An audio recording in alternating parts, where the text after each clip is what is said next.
পূজা মহারাজকে সব সত্যি কথা বলে দিল।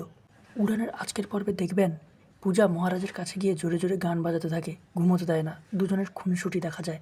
সেই সময় হঠাৎ মহারাজ পূজার হাত ধরে বলে, পূজা তুমি ওই কেস থেকে সরে যাও, না হলে তুমি আগুনে পুড়ে যাবে। এদিকে সোমনাথ মনে মনে ভাবে যে করেই হোক পূজাকে মারতে হবে, আর মেরে আমি দুবাই চলে যাব। এর জন্য সে প্রিয়াঙ্কাকে সোনা বলে পটাতে থাকে, বলে, সোনা আমরা দুজনে দুবাই চলে যাই চলো। প্রিয়াঙ্কা বলে, ওখানে গেলে আমার বাবা তোমাকে আস্ত রাখবে না, মেরে ফেলবে। তার আগে আমাদের বড়লোক হতে হবে। বাবার দলিল, টাকা পয়সা, মায়ের গয়না, কোথায় কি আছে সব আমাদের নিয়ে নিতে হবে। প্রিয়াঙ্কা মনে মনে ভাবে, এই সব নিয়ে তোমাদের আমি বাড়ি থেকে বের করে দেব, আর এই বাড়ির সব কিছুর রানী হব। এরপর দেখা যায় মহারাজ তার সেই পুরনো অ্যাপটি আবার চালু করে এবং পূজাকে দেয়। পূজা খুব খুশি হয়। মহারাজ মনে মনে ভাবে, এই দিয়ে আমি তোমাকে কেস থেকে অনেক দূরে করে দেবো। এরপর পূজা বলে, আমি কিন্তু সব জানি এই কেসের ব্যাপারে।